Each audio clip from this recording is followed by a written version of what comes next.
hope you're still awake after lunch. But the discussion today will definitely be interesting, so I hope that will wake you up in a bit. Okay, I'm Chyn. I'm the Stakeholder Engagement Senior Manager from ICANN. I'll be a moderator for this session discussing internet resiliency in Taiwan, some challenges and opportunities. So with me here on site, my speakers, Jason Fan-Chieh Ling. He's the Assistant Director of Network Technology Group of Chunghwa Telecom Company. And then on my further right, Nai-Wen, the Director of Department of Technology at TWNIC.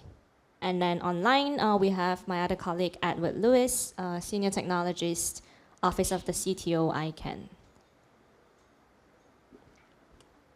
Edward, just to confirm, are you in there?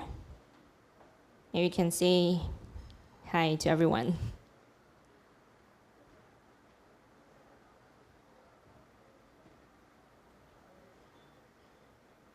All right, I think I see Ed there. Okay.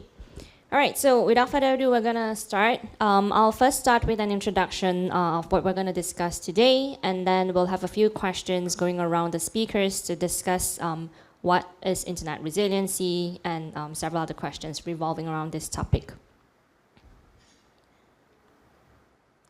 So what is internet resiliency? Are we aligned on the definition and measurements? Because different entities or individuals might have different understanding or different views on what really is internet resiliency. I've included a initiative here from the Internet Society.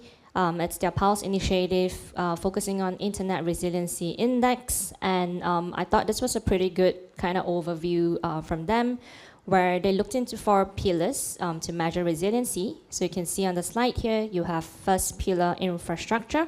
So that's basically, they're measuring kind of the existence and availability of physical infrastructure that provides connectivity. And then the second pillar would be on performance. This basically refers to the ability of the network to provide end users with reliable, seamless access to internet services. And then the third pillar here is on security. So this is the ability of the network to resist intentional or unintentional disruptions. And then market readiness is the last pillar, where it refers to ability of the market to self-regulate and provide affordable prices to end users by maintaining a diverse and competitive market. So if you're interested, just go quickly search Internet Society Pulse. You should be able to see this chart. It's something like a heat map where you can scroll over the different places, different economies and regions. Also, you'll see that there's actually the top part on the menu, that's the 4 different pillars. So the resiliency percentage changes based on the pillars as well. So if you want to zoom in, for example, on infrastructure, you can go click on infrastructure and then toggle around to the economy or the region that you want to take a look at. So I took out just for Asia and Taiwan in the next slide, just to have a look at the percentage that we're looking at in terms of resiliency based on this initiative. So for Asia, you can see here the overall resilience is at 46%. And then it's around 40 to 50-ish for all the 4 pillars, with security slightly higher at 57%. And then for Taiwan, the resilience is better than the Asia overall percentage, so this is good. So locally, this is at 51%. But the pillars itself has a varying degree. So at infrastructure, maybe this is something that we can look into a little bit more, because it's slightly at a low of 16%. And then the others are 50 or 60%. Of course, this is just the measurements that's done by Internet Society. So that's why we have this forum session here to also discuss with other entities on their views, and also maybe some data or stats that they have that they can share. All right. So with this as background, I'm going to move to the first question for my panelists, which is, what is your personal or your organization's definition of internet resiliency? And basically, we could share with what are some measures or aspects that you view for you review for resiliency. We'll start with Jason, if that's okay. Yeah. Hello. Yeah. Hello, this is Jason. That's right. Oh yeah, thank you. Firstly, I'm afraid that I'm not authorized to represent my organization, because Chunghwa Telecom is quite a big one. Since I serve in HiNet DNS team, so let me share my thoughts about internet resiliency based on my DNS knowledge and experience. And before I start, please keep in mind that there are many other aspects and factors worth our attention, and DNS is only one of them.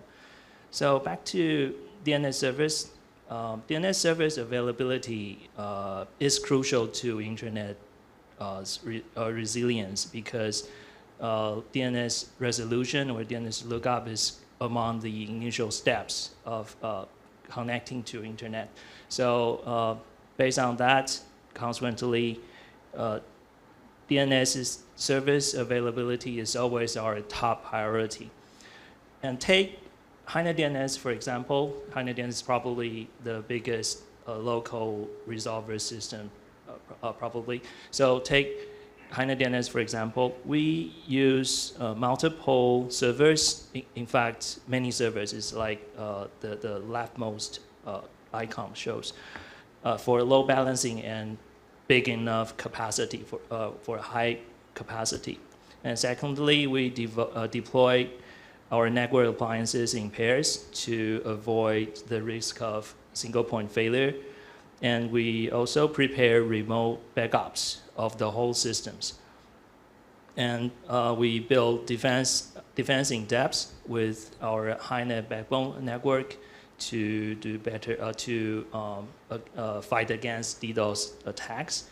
And we also arrange multifaceted monitoring. So still, there are other measures that are taken. The above mentioned are just part of them. So, okay, I think that's. Thank you. Thanks, Jason. And Nai-Wen, what is your view?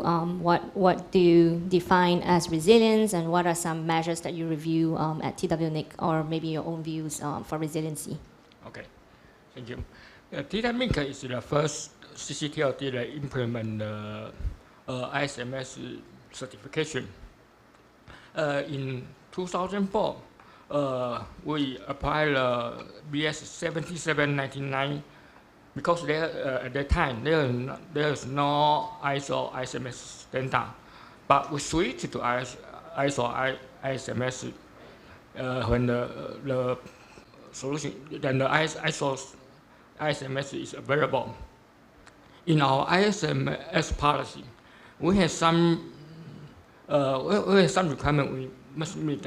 For example, our DNS server availability must higher than 99.99%. The single server downtime is less than 1% per year.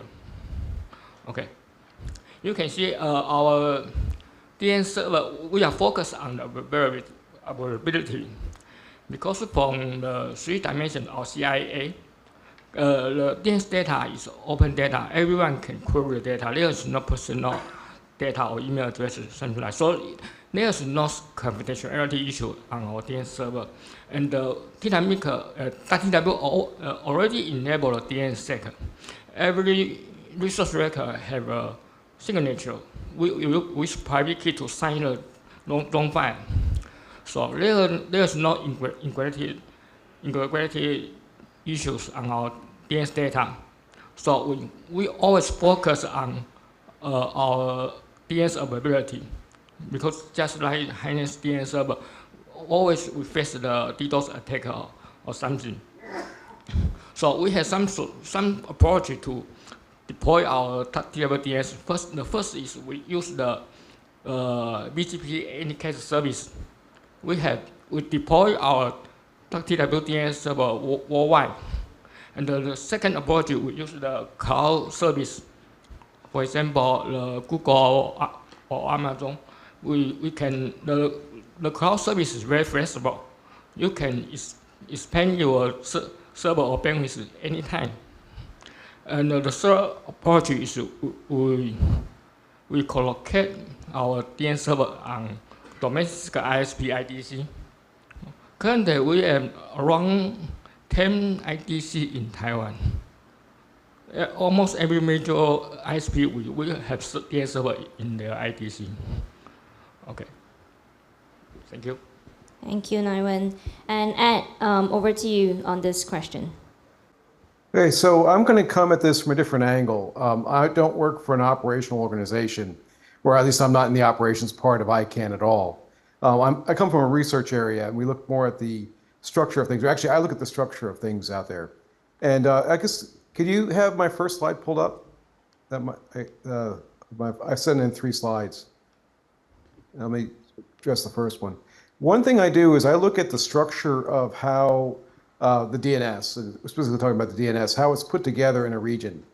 And something that I've been doing recently is to look at how TLDs specifically are composed of DNS platforms, who's ever running the database and who is running the servers out on in the network, and the AS numbers are 2 different areas. And I'll get to that later on in some of the other questions. But that's one way for me to take a look at the provisioning system that supports the DNS that is behind all the network out there to see how resilient it could be. What's its potential for resiliency? The idea is that if there are more choices out there, I should be able to have more chances of isolating failures. I don't have a single point of failure everywhere. Another thing that I have down here is I also done an analysis in the past at the DNS hosting market, where I look at all of the servers in some list of domain names and try to find out, do they all have a common provider? Because we have some very large commercial entities out there that do DNS, and they'll put them all on the same machine. So if one goes down, they all go down. So it's good to know what level of consolidation is seen in that area.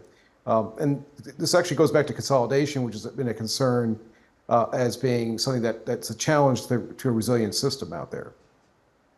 And in terms of other things I look at in the back of my mind, I have this down here, the Hangcheng earthquake that happened, it was in 2006. I don't know if anybody remember how much, I'm sure people in the audience remember that. It had a significant impact on domain name registrations because it was said that the connections that were dropped stopped a lot of the transactions for domain name registration. And that lets you look, that makes you think of some of the hardware issues with resiliency to make sure that we have the connectivity is in there, servers can be accessed. But I'm not going to say as much about that, but that just was another idea I had when I was thinking about how to answer the question about resiliency. So I'll hold up at this point and return it back to the questionnaire. Thanks, Ed. So it feels like if I'm gonna kind of summarize all speakers, what you all said in terms of like definition of resiliency, it feels like some keywords are basically trying to reduce failure, ensuring that the DNS resolution goes through, and then reducing downtime as well. And also probably avoid consolidation, and this is in relation to also reducing failure and no downtime. It is timely though that Ed, you talked about earthquake, because actually this few days we've been experiencing a little bit of a mild quakes here, probably the aftermath from the earlier stronger one. So hopefully it's no longer kind of impacting the domain registrations. Now that we're in 2024, I think resiliency here probably has strengthened quite a bit as well. All right, so I'm gonna move on to the second question that we have. And basically this is to also ask my panelists, based on the measures that you shared or the information that you shared in question 1, how are we doing in terms of resiliency in Taiwan? This time I'll go with Nai-Wen first. Okay. We all know early this month we have a big earthquake in Yien. Okay. This earthquake made some Thai-based some network is interrupt, and I know some IDC power failure, but the Technologist DNS server, DNS, no downtime this time, because ISP they have UPS and power generator, so we can the ISP infrastructure is very strong in Taiwan. Back to the more than 20 years ago, 1999. The 9/21 earthquake. There's another big earthquake in the middle of Taiwan. At that time, Taiwan many areas lost the power. For example, in my home, for many days without the power. So when I go to home, we have no power, no water. But even in this time, the DNS is zero downtime. Okay.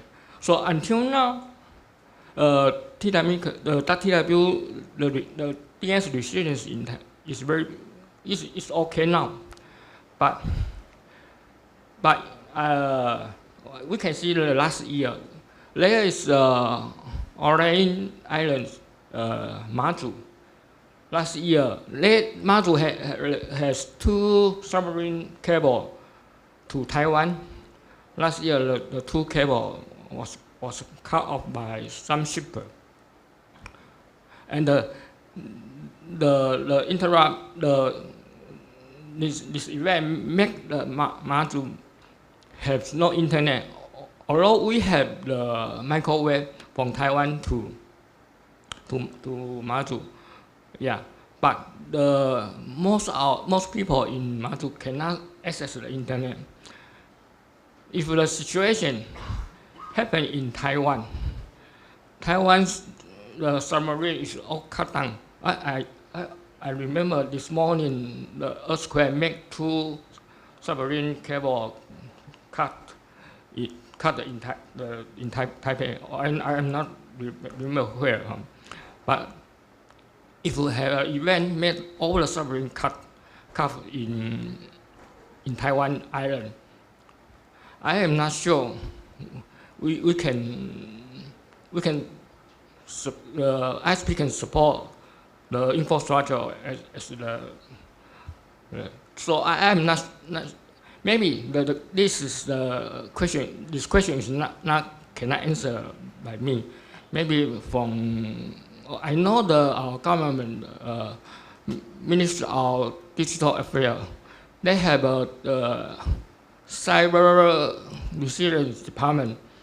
I know they have some plan and research project regarding to the situation.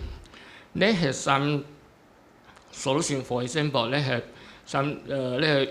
use the satellite, include geostationary satellite, the low orbit satellite, to replace the submarine cable. But currently, the Taiwan submarine cable, the total bandwidth is more than 8.9 terabps. The satellite bandwidth is far not enough. So I don't think we can use the. I'm not sure we can survive for the situation. I know the Russia, they have a project called the Big Local Network, Local Area Network project. I think it's RUNet, right? They have simulation situation is if the Russia is cut off, the Russia internet is cut off by the global internet, how they can do? They have tried many times. They can show the local internet is work when the global internet is disconnected. So Taiwan maybe need the project or something like this. I think so. Thank you, Nai-Wen. And I'm going to go on to Jason for this question. Okay, let me try to answer from the hopefully wider view. DNS can be roughly classified into 2 categories, resolvers and authoritative name servers. And resolvers are mainly provided and maintained by ISP or a big company like Google. So I think these resolver systems should already be resilient to some degree. But on the other hand, every domain must have its authoritative name server, from which the domain's DNS records are originated. Oh, sorry, can I show? Yeah, my slide number 2. Thank you. So Okay, let's trace down the DNS hierarchy and have a quick check of each level. Firstly, the root. There are 13 root servers, very classic, and each root server has multiple mirror instances working with anycast routing. And Taiwan now has 9 root server instances, just like the pig at the top right corner. So having these root server mirror instances, their existence can theoretically shorten DNS resolution time. And in extreme situations, they should help mitigate the risk of root server being taken down. Then come the top level domain. Take .tw, for example. We can tell from the number of NS record, which are AB, well, how many are there? Anyway, just the middle one. We can tell from the number of NS record that quite amount of efforts and resources have been put in. And second level domain like .com, .tw are also well managed and maintained. In fact, I should leave this to Nai-Wen because .tw is managed by TWNIC, and I know just part of their efforts is really great and really Okay. Lastly, is the domain registered by organizations and individuals? And it's true that not everyone can devote as much as an ISP or Google does. So in my opinion, these privately owned domains or DNS are where improvements can be made. Okay, thank you. Thanks, Jason. Ed, over to you, please. Okay, for my slide number 2, I'd like to refer to that, or my second slide rather, slide number 3. This one or the next one? Yeah, that one, there. That one, the graphic. Okay. So what I look for, resiliency can be measured so many different ways. And I'm taking one here where I try to look at how the TLDs themselves are composed.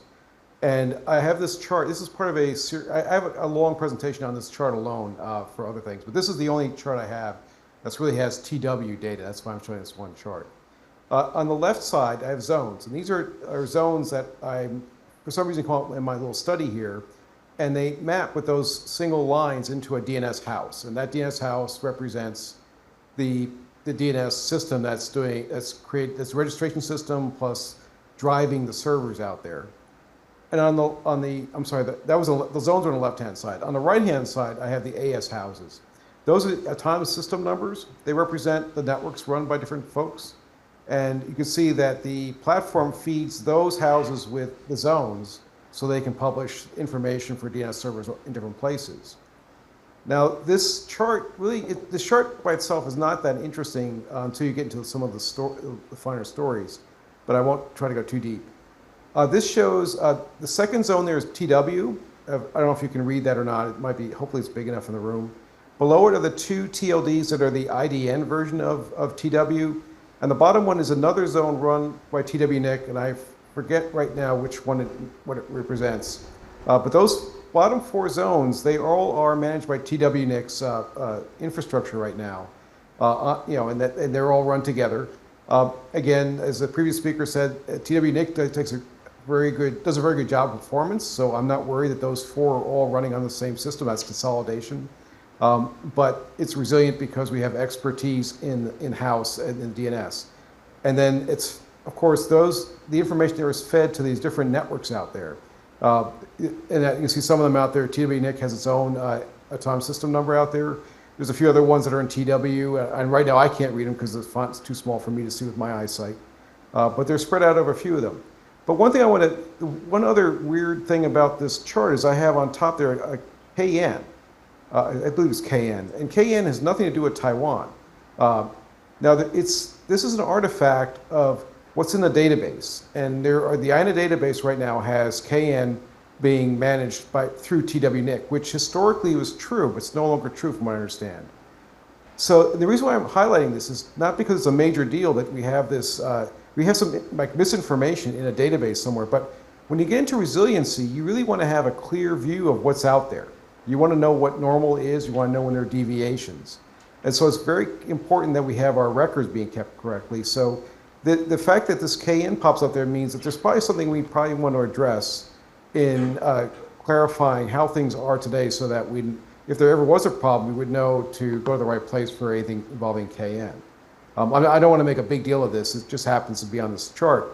But the story though is, record keeping and having maps of what should be there is actually important to stably running any kind of a network system, infrastructure, or whatnot. And I will stop with this comment. Thank you, Ed.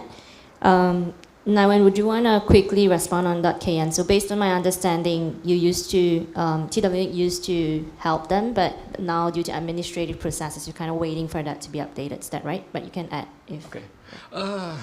Several years ago, we had CAN to do the backend service for CAN, and then we transfer. They have a new backend service, so we transfer all the data to the new backend, and the DNS server will all transfer. The database and DNS server all transfer. But when we change to the technical context, the process need because the ICANN asked the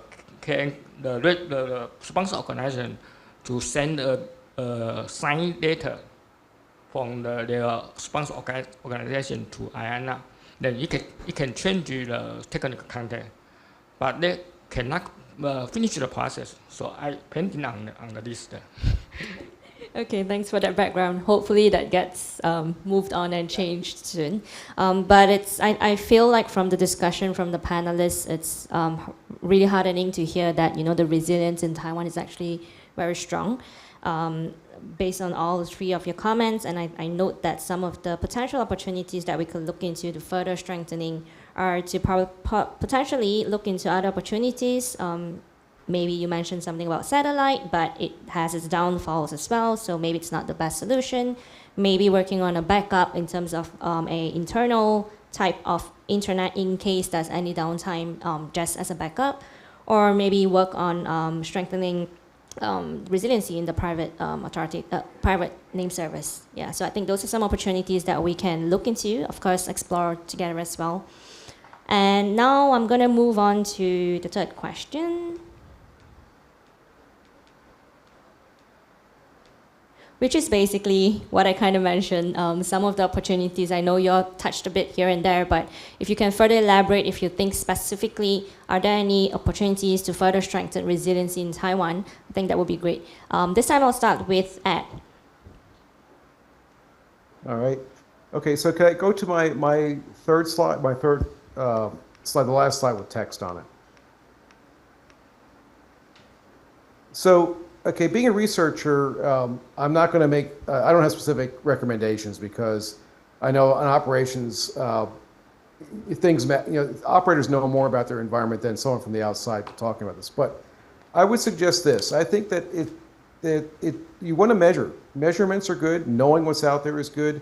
And I was considering trying to do this study, but I think it's best if I suggest someone else take the study on. And what I would suggest is that someone get a hands on what's in the TW zone or the com.tw zone and start looking at the name servers in there, their IP addresses, the AS number that the IP address belongs to, finding the network, and starting to try to draw a map of where are the servers in Taiwan, and where are these servers sitting? What networks are they on?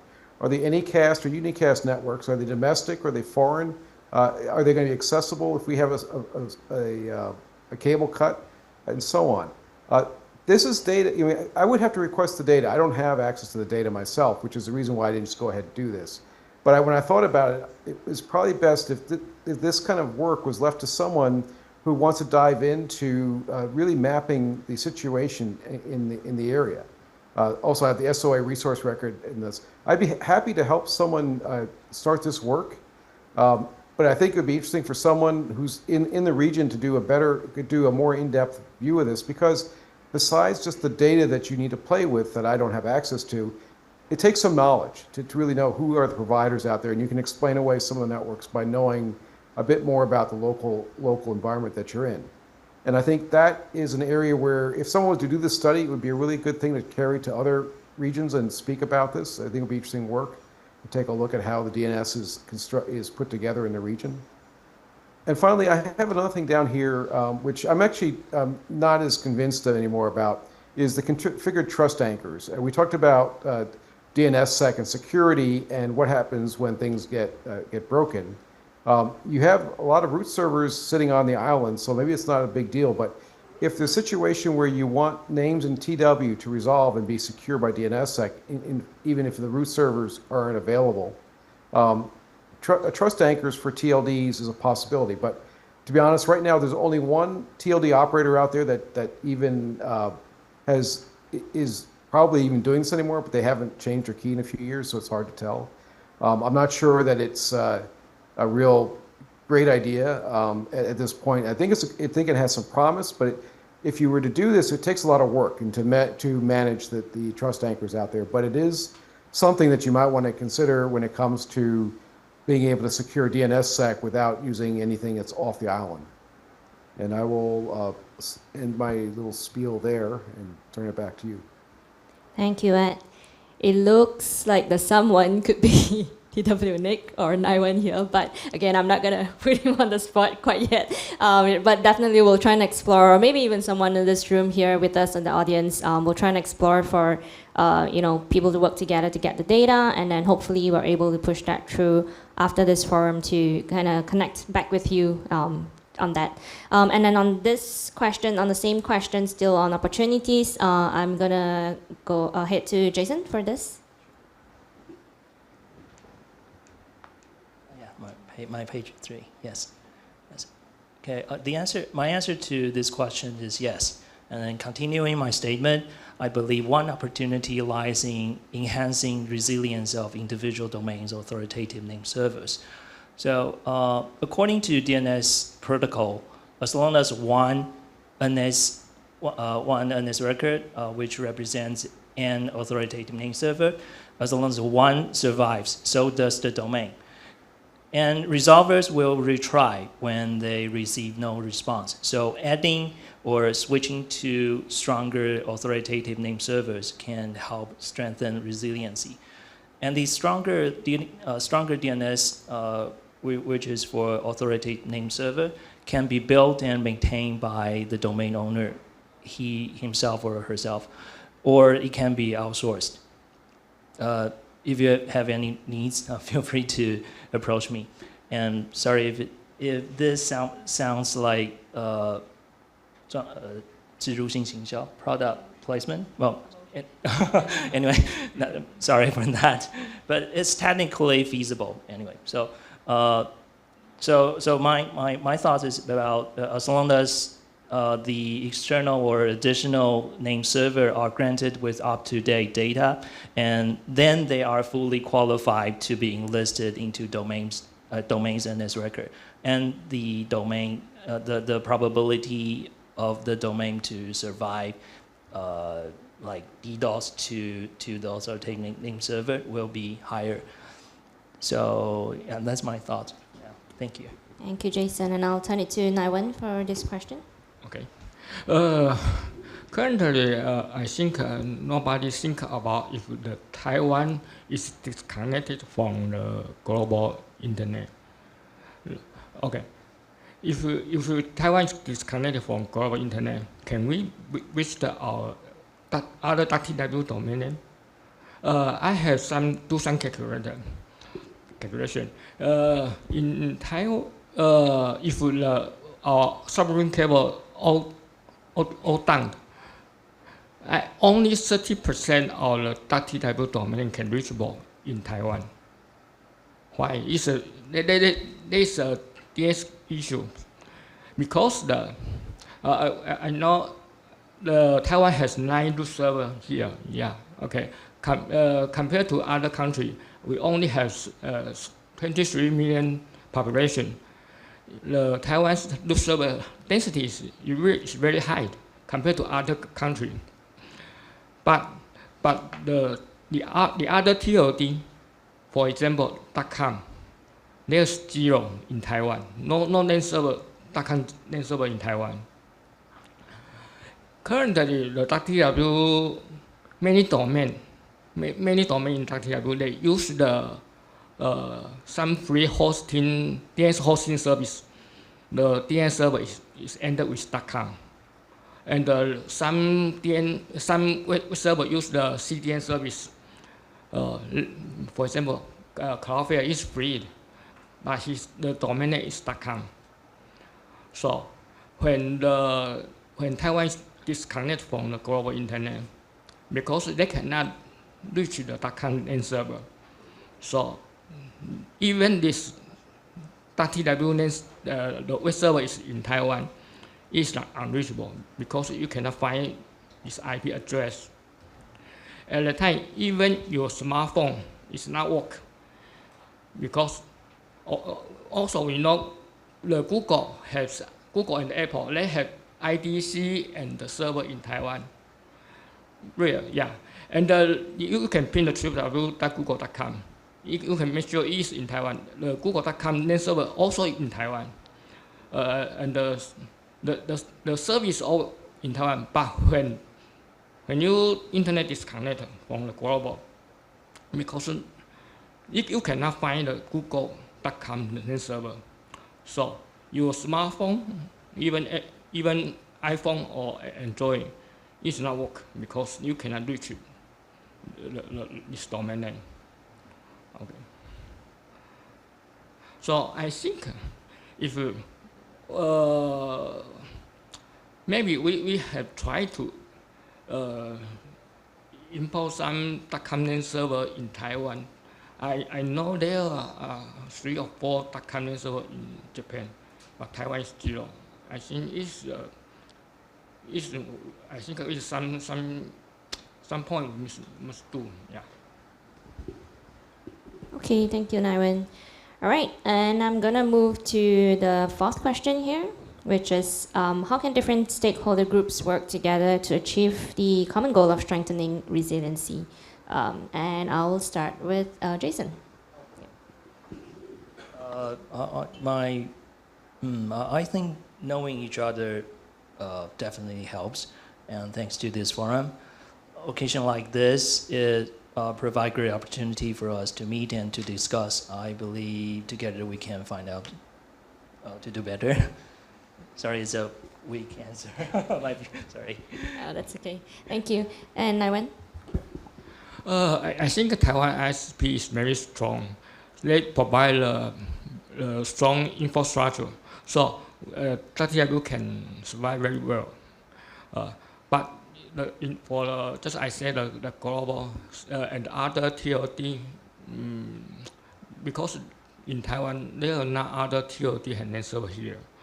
I think it is an issue. So maybe we can have some TLD put their DNS server in Taiwan. I think I have no other. Thank you, Nai-Wen. And Ed, over to you.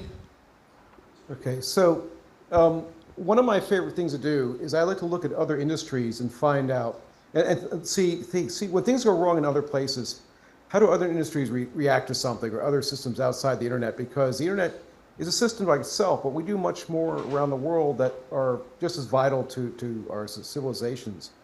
And something that happened recently not too far from where I'm living, I live in the East Coast of the United States, we had a very large ship knock a bridge down in Baltimore. I don't know if that was even made the news around there, but this very large ship hit one of the pillars and the bridge collapsed in about a couple of minutes. It knocked this whole bridge out there. And there's a lot of questions about what happened here. And in this situation, the boat was drifting. It had lost power and just drifted, and it wasn't supposed to hit the bridge, but it did. Now, the bridge was built about 70 years ago. And they looked at the construction of the bridge, and they decided the bridge initially was constructed to all the standards of the day, and it was a safe bridge. There was nothing wrong with the bridge. It wasn't especially feeble or prone to be knocked over. The ship itself, well, I should say, go back. It was actually built to withstand some accidents with ships hitting it. But the ships that were around back in the day were much smaller than the ship that hit it. It turns out that while the bridge was built 70 years ago and the standards were set 70 years ago for the bridge's safety, shipping changed and the boats got a lot bigger and bigger and bigger, an order of magnitude or more bigger than they were back then. So this boat, when it hit it, was a much bigger force than anyone had ever imagined would hit the bridge. Now, you know, that happens. We exceed the limits of systems all the time. But I read a little bit about this article, and I guess the studies are still ongoing here, but one of the interesting things was they talked about the bridge maintainers had been looking at disaster scenarios involving the bridge. And for the last 20, 25 years, the focus has been terrorism. They were only concerned about terrorists coming to attack the bridge, and they drive a truck on the bridge and blow it up or cause an accident that would weaken the bridge, and they had all these different systems out there, or different approaches to handling bad situations. They didn't think about the size of the boats. No one actually looked at that. And I thought that was an interesting case here. So I was going to have to bring that back to the DNS and stakeholders. To look at resiliency, resiliency is trying to handle the unknown. You don't know what's going to cause your resiliency to be challenged. You don't know what kind of an obstacle you have. You design around known failures. You design around DDoS. You design around problems with congestion. You design around things that are going to be known. But there's always something that's going to come along that cause your system stress at some point and might take it out. So for stakeholders, the number one thing for stakeholders is to communicate, to look at what do they see coming. I mean, it may not be the transport folks, it may not be the submarine cable issue, it might not be a bandwidth out there. You really want to have someone from the outside once in a while take a look at the system and say, well, what if this happens? Something completely different, because every time we have a catastrophe, it's usually because we never expected that. So I think the first place where stakeholders can come in is to help build up the what are we afraid of book. What things do we want to anticipate? Now, of course, as the other speakers have mentioned, in terms of recovering, stakeholders also play a big role in that. But I think that one area I think that should be given some attention is having stakeholders look out for what do they really want to be afraid of, and what do we need to counter and rebuild our systems. And that's what I will conclude with for this question. Thank you, Ed. Right, I do fully agree as well. I think keeping the communication there ongoing, and also hopefully events like this, we are able to kind of do the networking and discuss this kind of issues as well, and then try and see how we can explore collaboration in that sense.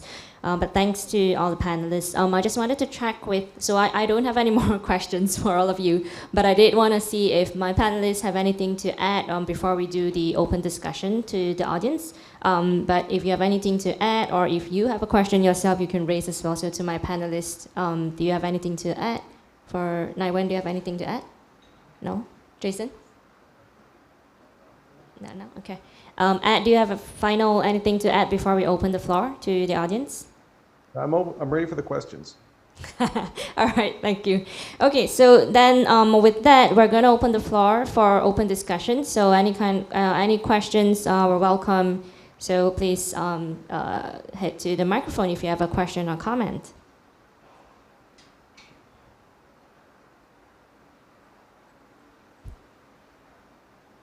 No one is moving. We did such a great job. Or not, maybe. Anyone on the remote side? Do we have any remote participation that we see in the chat or questions? Because I'm not logged in.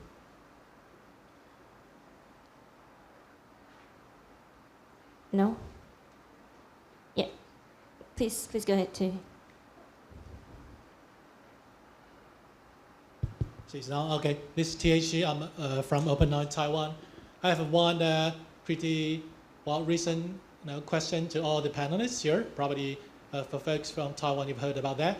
Because when a few weeks ago, there was a man who brought his riot shotgun to a certain ministry and tried to gun down, the gate, right? So immediately, because that new ministry, I think there's something upstairs which it could be categorized as a part of a critical infrastructure.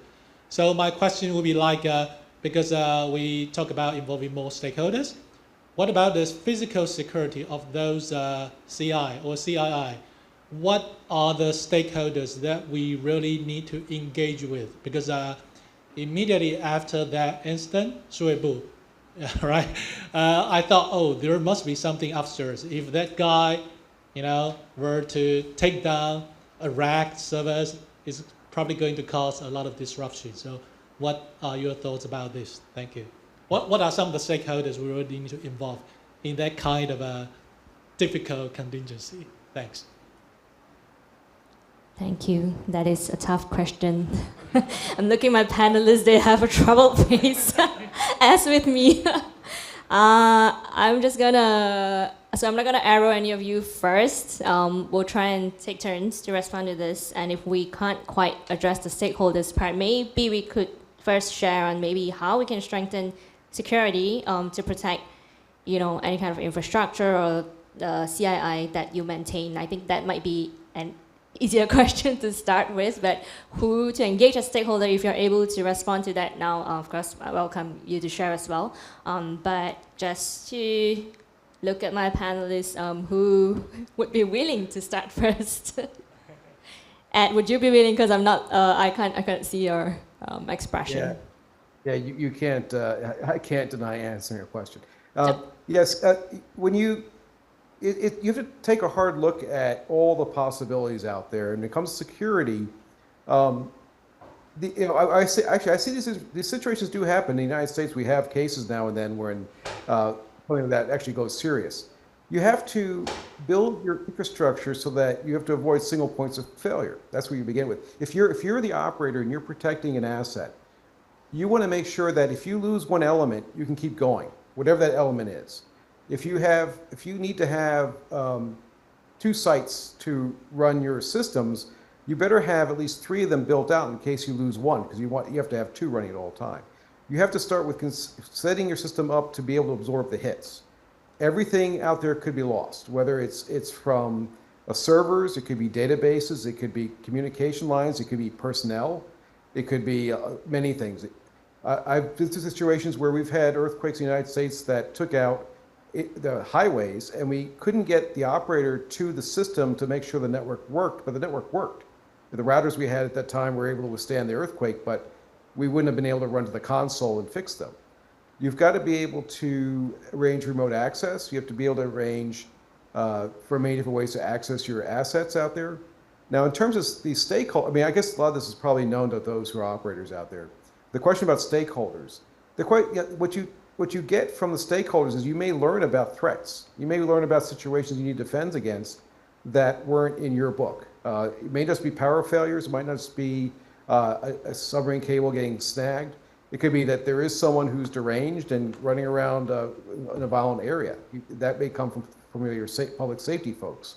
You really need to have connections back and forth with public safety to know where things are coming from, and also would you need the help, can they run in and help you? And I will pause there for anyone else to contribute. Thank you, Ed. Just looking over to maybe Nai-Wen or Jason. Would you like to share briefly or respond to this question? Yeah. Let me try. Okay. I have to admit, the first thought that came to my mind is that our SOP does include various aspects, including physical environment, security, etc. So, and in my organization, which is big enough, I believe, to have a job division that someone will be the expert of taking care of that. So, so my thoughts is kind of like we have to look into.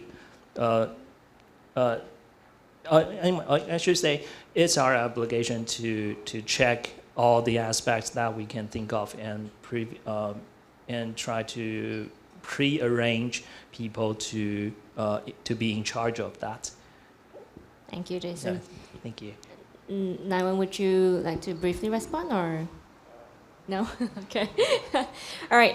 But also open to the audience if you think like you have a view for the question that was raised. We welcome that as well.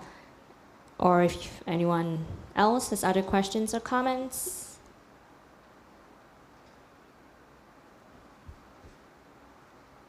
No? Final call?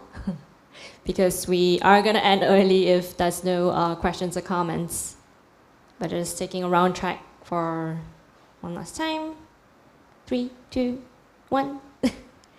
Okay, so I think that's it. So we're going to close this session. Thank you everyone for joining us, and special thanks to all my panelists, especially Ed, who's, I think it's your 3 a.m. now. Thank you for joining us. I think this was a very interesting discussion with all of you all. Thank you.